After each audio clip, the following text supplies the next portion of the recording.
Welcome to the XY Advisor podcast. To join a global community of financial advisors sharing and learning with one another to drive the positive evolution of financial advice, head to xyadvisor.com.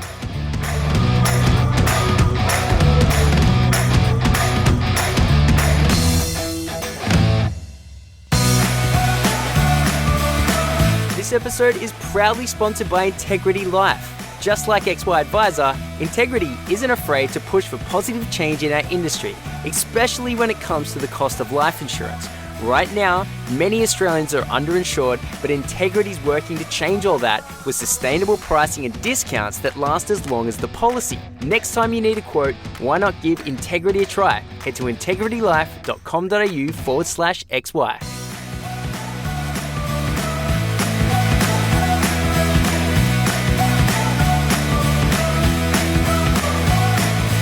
G'day, how's it going? What do you know, Striker Light? Clayton here, chatting with Francois all the way over in South Africa, mate. Thank you so much for coming on. And what a pleasure. I've been waiting for a long time. We're supposed to do this last year. Things didn't work out. And just a big privilege to be with you today and to have this conversation. I had the privilege of interviewing you earlier or last year, and that was amazing. So it's great to have the shoe on the other foot today.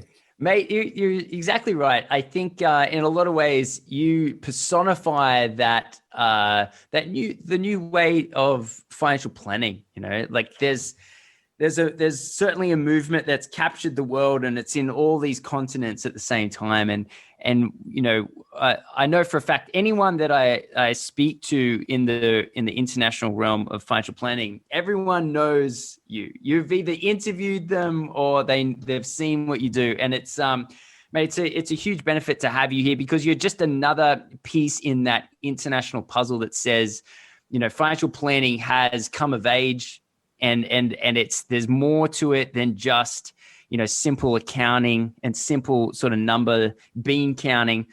That there's a whole element of financial planning that's only just now come to the fore. And I think, you know, you were so busy doing that in your own business, which is still, like, a lot of that stuff still available, right? Even though I want to give the scoop out, if people don't already know, you're working now with one of Australia's actually top companies, Iress, over there in South Africa. So congratulations there, mate. Thank you, man. Yeah, it's very cool. But obviously everything that you were doing is still available, right?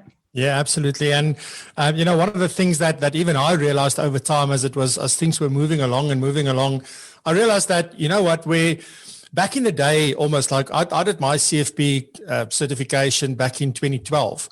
And I've been working on my knowledge. I really started in 2002, working on it, really becoming aware of what financial planning is. I got very excited about tax planning and investment planning and estate planning and all this stuff. And I helped a lot of people along the way when we had to get our minimum qualifications in order to be able to give advice in South Africa. I did a lot of that training with them, but it was never my job to do that.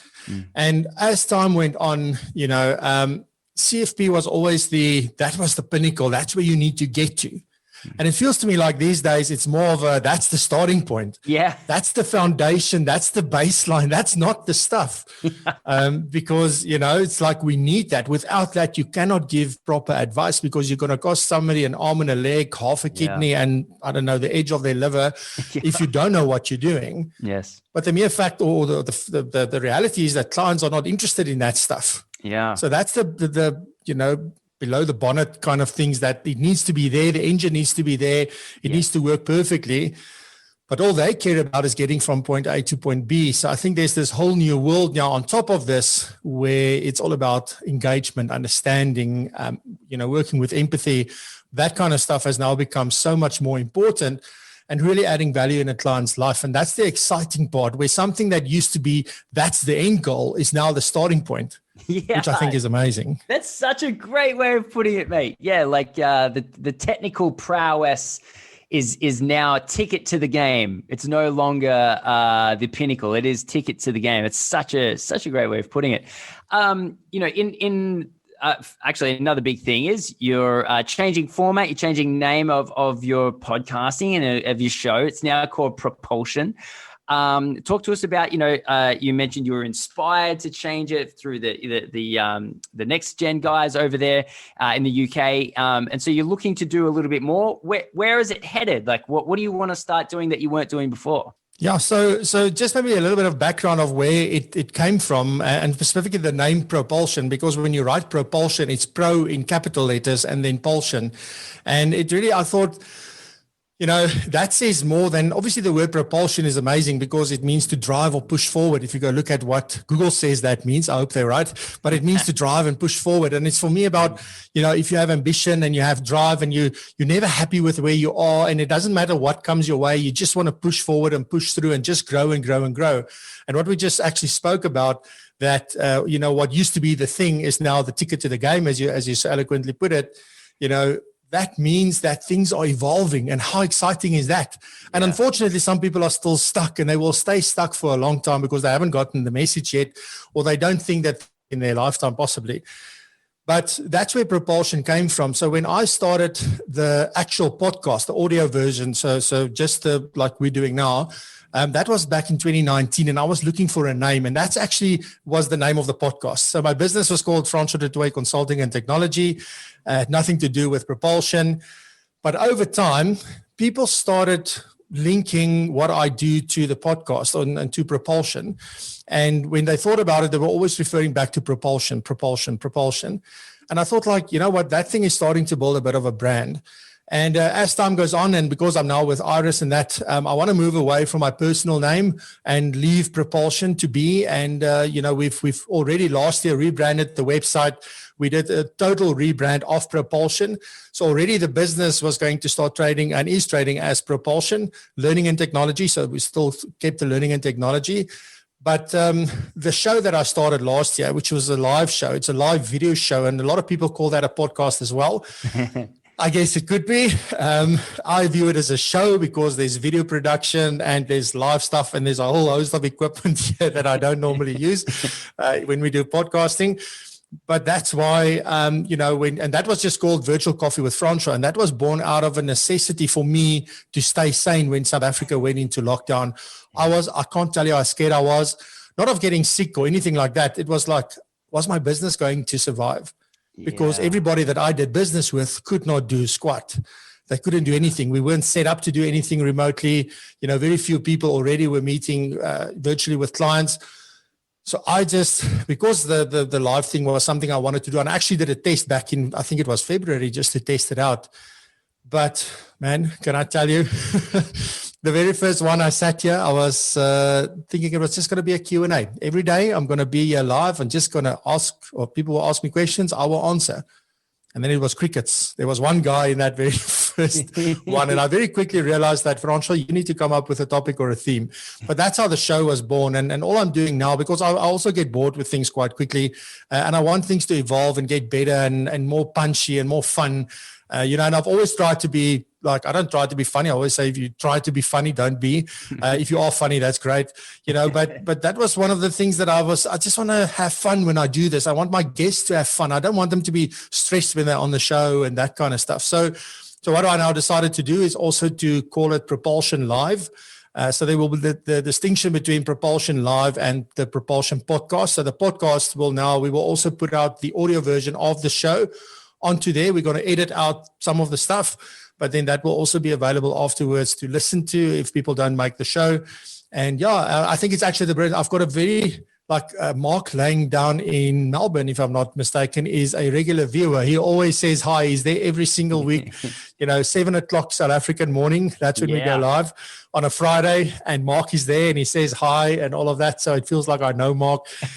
And so that's the story, man. And that's why we're doing that. We just want to bring alignment, and so that people don't get confused about the things that are available that can help them. And all I want to do is help people build better businesses, and be that, making them technically more proficient and giving them insights into how they can structure their business and, whatever. We cover every single thing in that show. Yeah. So, I think there's one part that I did not answer, and that's so I don't want to go on for too long, Clay. No. But ultimately, and it all links back to the products and services that you sell. Yeah, that was not the intention with the show, right? It's just that I started sharing whatever I know to help others, to actually help me in the first place, because I was going mad. But I was just putting out content and putting out content. And we've done 120 episodes last year.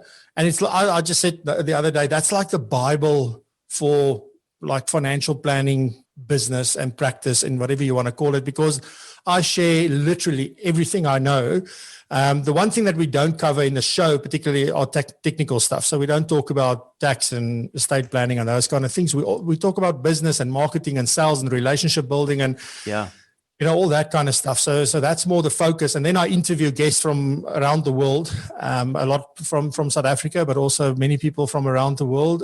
And the nice thing about that is that we can talk about the same topic 100 times because everybody's got their own insights. Yeah. If I talk about something, I can only talk about it once, basically. So that's the amazing thing. Well, mate, actually on that, you mentioned it's like the Bible, and I know exactly what you mean. In the Bible or in any religious text, you have people that read it often have favorite parts. And so I'm kind of interested if you can think back to those, the over 100 episodes in such a short amount of time as well. What stands out? Like, are there a couple of things that stand out to you in terms of they were real moments for the way that you think about advice? Yeah, I think, one of the things, one thing was I actually had Emily Blanche also on the show. So that was for me, when we spoke about building community, there's a lot of things that clicked for me when we were having that discussion. And that's something I've been talking about more and more and more with people because of that conversation. So that was one thing that stood out. And I'm not just saying that because I'm on your podcast. It's really, that was one of the things that stood out for me.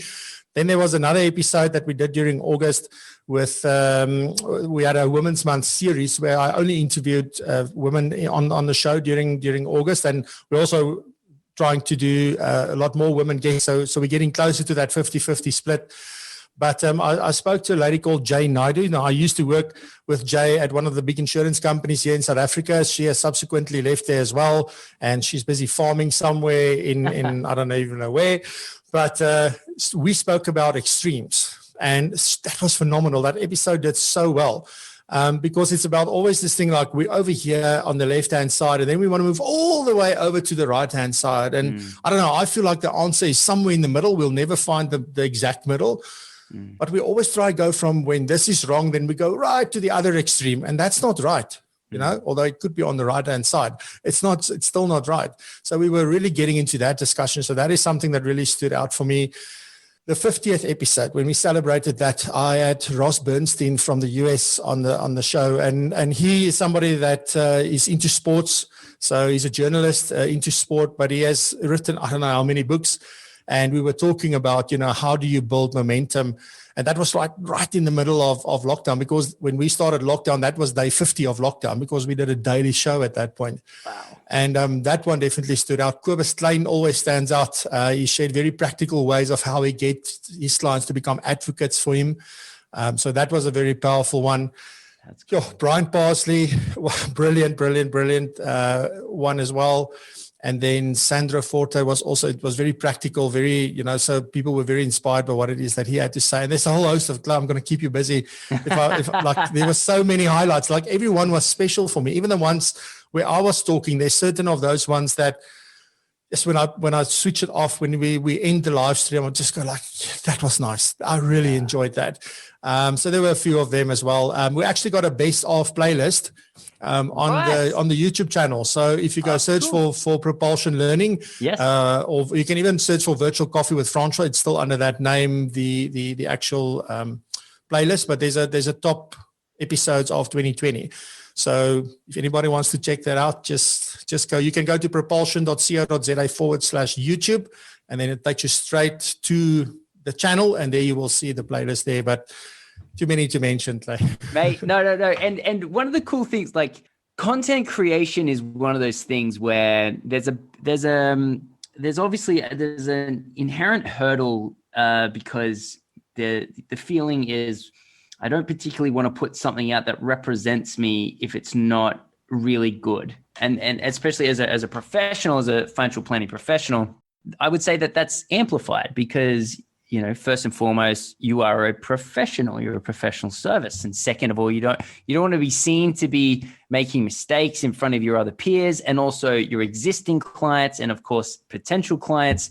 And I understand all of the hurdles. One of the things that really blew me away with how quickly things ramped up for you in terms of your content creation was how well versed you were with the tech. I mean, I'm looking at you, even though this is probably going to be only audio, but you've got your studio set up with your awesome posters and the lights and then the mics and the cans and everything. And in your mind, was there a hurdle at all, or were you sort of already set up for something like this? And then if you were set up, was there a time earlier on where it was difficult, and what did you do to overcome it? Yeah, absolutely. Like anything, so I've been dabbling with tech for a long time. I learned a lot. So what I've been doing is actually I've been creating content for a very long time, but more in the vein of writing articles, mainly published on my LinkedIn profile, blog, whatever.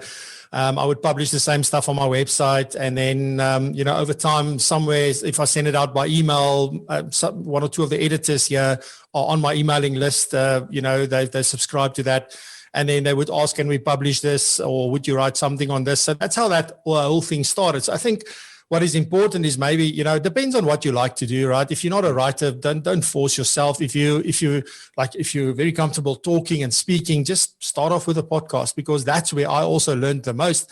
So I think the articles helped me sort of maybe find my voice a little bit and help me to make things more concise when you do things. Although I must be honest with you, I don't script anything. All my shows, I've got bullet points of things that I want to cover so I don't forget, but nothing is scripted. So if I had to do that same episode tomorrow, again, you're going to get something completely different from me, probably. Well, definitely. So I don't overthink things. But then when I started the podcast, that was a whole process, right? I got somebody to write me a press release, and I really wanted to do that properly. And there I learned a lot about, one, the tech, specifically on the audio side. And then secondly, the biggest thing that I learned was, how do I make it easy for myself while I'm busy interviewing somebody, so that the editing is not like something I used to do is, and you hear now, like when you speak, I don't and yes and acknowledge what you're saying, because I used to do that all the time. And if there's a little thing that I needed to take out, and then I'm in between saying stuff, and or it just, so you learn from listening to yourself, like, don't do that, because I think you can do a lot of courses and a lot of things, but unless you do it and you hear yourself and you see yourself, you don't realize what's going on. And it's such a exciting, I think, sort of journey to go through. So yeah, absolutely. I mean, still when it comes to video, it's still not perfect. The lighting, if you look at my very first episode, it looks like I am from Star Wars somewhere on the dark corner of the earth. It's been a challenge, the lights. Now it's a lot better, but still, I still battle sometimes. It's still not perfect. So yeah, it's one of those things. But for me, the audio is always the thing. When it comes to video, the audio is non-negotiable. So luckily with the podcast, I got that sorted first. So I've got some nice tech because I'm into tech. So I did go and buy nice stuff, but I did a lot of great stuff on my iPhone, and I still do.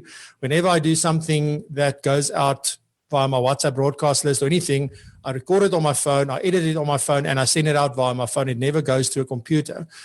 So it's absolutely possible by doing something very simple.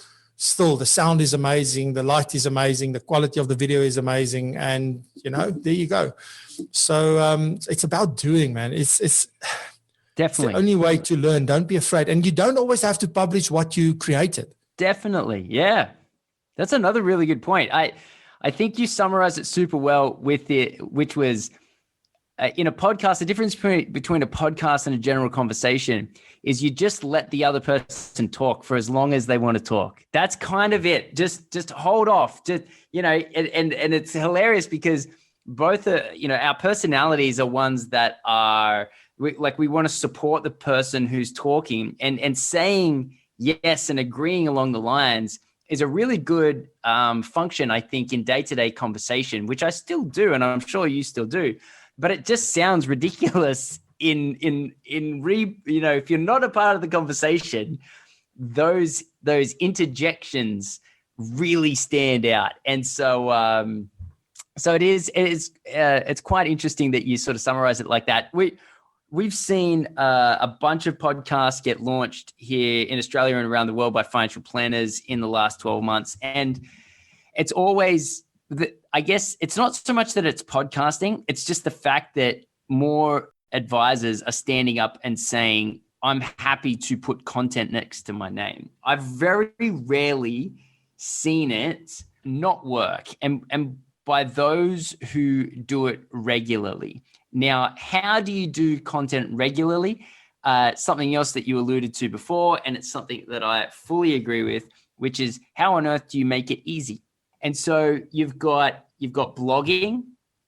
If you find blogging easy, then go do blogging. If you find video easy, go do video. If you find LinkedIn updates easy, then go do that. If you want to start a podcast, go do that. There has to be a simple way to execute on the strategy though, because day in, day out, your improvements over time will be, through the roof if you do something every day. And content is such a fantastic, it's such a fantastic way to get clients as well, because they automatically opt in or opt out to what you're doing. Another thing that I've seen work really well for advisors is non-scalable content as well. So by that, I mean, they do a lot of in-person presentations. So, groups of 10, 15, maybe 20, either organized by themselves or organized with other groups. But I think there's another part of it for an advisor as well, because the more you get used to putting forward your ideas, it does a couple of things. It really solidifies what it is that you consider your value prop. And it makes it clearer. You start using the same terminology and you become more comfortable with that terminology, whether you then use it in a meeting or whether you use it in emails to clients, or there's an overarching uniformity, and that practice sounds professional. And so what's kind of hilarious is that a lot of advisors start out not knowing what they're doing, terrified that they're not going to look professional. Fast forward, a couple of years doing what they're doing, they sound far superior in their professionalism. And so I'm always such a huge fan of any advisor that gets onto the content train, if you want to call it that. Yeah. And what is so important for me is that, that's going to be like the major part of marketing yourself going forward. But here's the big thing about content creation. Very few people will hold themselves accountable to what they want to do or what they promise themselves to do unless they put it out to the world. So it's also a form of keeping yourself accountable.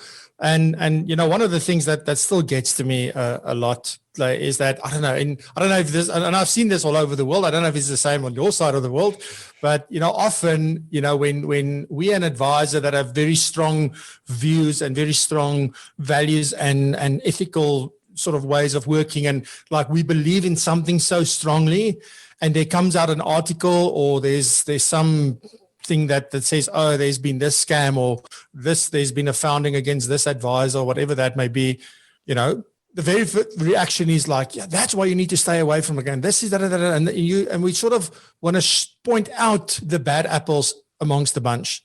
And I believe, if you really want to do it right, just focus on what you do. But tell the world what you do, how you do it, what makes you different. Just focus on yourself.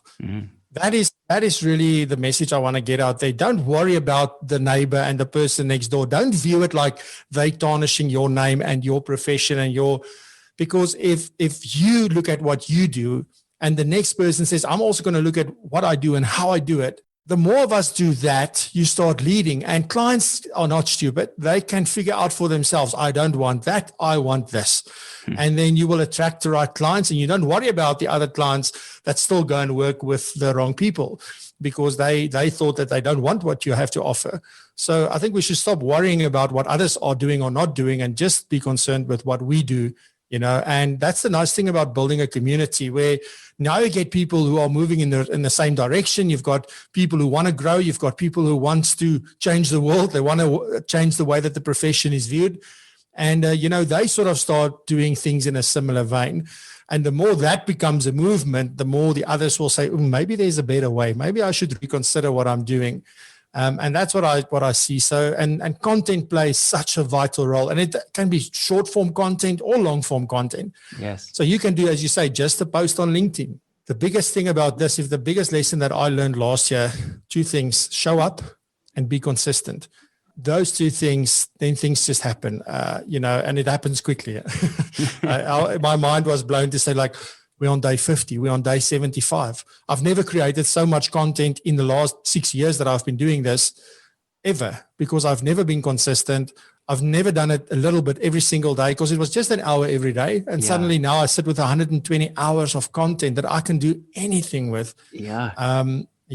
You said one of the impetus for starting this was, COVID, cracking down on the chances that people can spend face-to-face. And did you find that it was a cathartic, or was there a, how best to put it? Was there an emotional benefit? Was there a sense of being connected for you when you started this that you didn't anticipate? Or I guess another way to ask the question is, was there benefits beyond just the fact that it was good for your brand, good for business? Like, did you find that you emotionally were rewarded from the work that you were doing?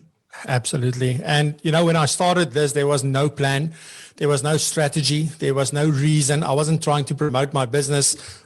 These days, yes, we talk about things in the show that maybe will market some of the things that we do. But that was never the intention. It was never even on the plane. I never even thought about that at all. I just needed something to do and to plan for the next day, and just to put together for the next day to keep myself busy. Wow.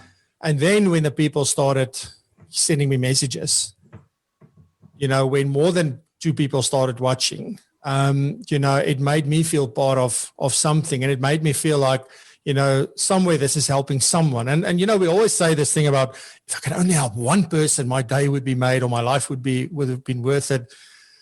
That's awesome, and it's true. But the more people you help, the more awesome that becomes. So at the end of the day, that was that emotional sort of, where, as Russell Howe puts it, I can't remember what is he called, as like sort of your goodwill bank account or that, but my emotional bank account. I think from that point of view, it made me feel good. It made me feel that I'm doing something that's worthy. It made me feel like, you are making a difference. You are helping someone. And that's why I say, when you haven't got something that you can do for yourself, because sometimes we don't know what to do for ourselves, but you go out and help someone else, and whatever that means. Somebody likes to go and work at a soup kitchen, or they want to go and do, go out and talk to people, for instance, on the street, and do things like that. And whatever your thing is, mine would be doing it in this way, where I just share what I know, and it's still up to you to go and do something with it. And there's no bigger thanks for me than when somebody says to me, you know what, that episode, I took that, I put it into my practice, and this is the result. I'm so thankful for that. That's the real thing that really gets my heart going and puts tears in my eyes sometimes, so those are so definitely, yeah. Because I think when it comes to content, and what I like about live, by the way, is that it's engaging, it's interactive. I can in the show say, hi, Clay, or you can ask me a question. I say, Clay, like, that is a fantastic question. This is da-da-da. And we can engage in real time. So that makes it so much more real. And everybody watching can engage with one another everybody at that very point in time is busy there. And it is a real community. And that is what is so amazing for me about that. So how long were you working for yourself? Like, if that's how you want to view it, how long were you working in that space of helping advisors improve their business? So helping them improve their business has been my entire life, my working life. But on my own, I started in 2013. I started my own practice. So first I went into practice. Did that for about a year and a half, hated most of it, simply because, I don't know, I loved the part working with clients. Everything else around it was not such fun for me. So then I sort of started going through a process to figure out why was I put on this earth? And then that's how I eventually, through a whole process and talking to a lot of people, something happened. And that's how I got into this whole training thing. But looking back, I've always done that my entire life, just never as a job or a career or being paid for it. It was just something I did. Mm-hmm. And I didn't know how I was going to monetize it, but I just started creating my own content, workshops, that kind of stuff, training material. And that's how I started. And then it was a lot of face-to-face training back then. Then in 2017, we started I created an online platform called Circulus Online, where we've put all our courses and everything on there. So it's self-paced. You go do it, get CPD for it, all of that kind of stuff. Obviously, there it was very much based. My very first priority was to get all the technical stuff on there. So that's what we did from end of 2017 until 2019. That was what I did, is I created a course on everything. So it's very South African based, obviously, because it's our tax and our rules and regulations and things. But then last year, or the year before, rather, in 2019, we started creating a lot of webinars. So I did a lot of webinars, which was a little bit replaced in 2020 by the show because of time and. But we're back with new webinars. So the webinars are more broad. So they are more like they apply to, it doesn't matter where in the world you are, as my show does, because that was the idea. We were not country specific. And that's another thing that came out of the show.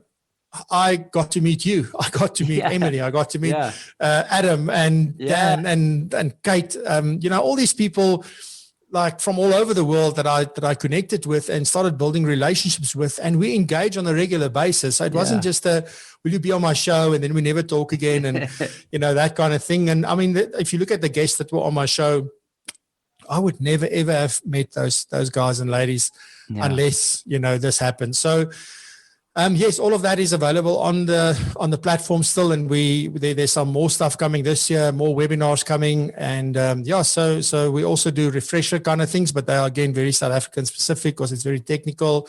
But now bringing in more of the softer stuff, technology. We talk a lot about technology and how you can implement that into your business. What are the things you need to look out for? So I talk a lot about those because it's a passion of mine, and so that's mainly, what we do, and that is available. So Circulus, it's just learn.circulus.co.za is the website there. But the main thing is if you just go to propulsion.co.za, there are links to everything and it explains everything we do. And there will be now a page for the show as well by the 5th of February, because that was always a separate thing. It wasn't on there, but the podcast is on there. Everything is in that one place. So propulsion.co.za is where you will find to see more about what we do. That's awesome, man. And look, again, you're one of the most upbeat characters I've met last year. That's for sure. And an absolute bundle of energy. And it's amazing to have people like yourself, like financial advisors, advocates that are out there, again, sharing, just the best parts of what it means to provide good advice. And the way that I sort of summarize it in my mind is, financial planning is too important not to be done well. And that's why you've got this entire network of people across the globe that are so dedicated to seeing it live up to the potential that it can be. And often all of us have been at certain points financial planners. And for whatever reason, we didn't stay, but we're so intrinsically linked to it that we're almost like a parallel profession that's right next to advisors saying just like stay the course, keep going. And I mean, it's amazing to see like around the world people saying very similar things despite different rules and regulations and jurisdictions and all that sort of stuff. But the common theme of advice taking its mantle of what it can be in people's life, I think is a very common theme around the world. So, mate, thank you for coming on, sharing with us. When we got to catch up last year, I wanted to actually come back at some point and get the chance to ask you, how you got here as well. So really appreciate you sort of spending time and giving us more context. It's a huge pleasure. And can I just say, like, I take so much inspiration from what you're doing at XY, the way that you run that community, the value that's there. I think we've spoken about it on the show a few times. There must be a good community of South Africans on there already. Yeah. I know we created a specific area for them, thanks to Louis. Louis van der Merwe is also doing fantastic work for the profession here, apart from the great work he does with his clients. And that whole business of theirs, Wealth Up, so yeah, it's just amazing. And I've been so privileged to be part of this and just to have a chance to come onto the podcast. This is only my third podcast interview ever. What? Where I was interviewed. Crazy. I'm usually the one asking the questions and driving the conversation. So that has been amazing. And just thanks for the friendship, man. It was something that has started to cultivate over last year. And again, thanks to COVID, there were good things coming out of this. So really, really grateful for that and for everything that you guys do. Trust me, I see you every morning, every day, everywhere I am. There's something. Emily makes sure of that. I'm pretty sure. It's been amazing. And hopefully we can see one another. My brother now lives down in Oz. So if I come and visit, which I will. That would be awesome. Then, So it will be great to meet in person. Definitely. And it's with a mask or without a mask, doesn't matter. Well, mate, that would be absolutely excellent. So again, thanks for coming on, man, and all the best, and hopefully chat soon. Awesome stuff. Have a good one. Thank you very much.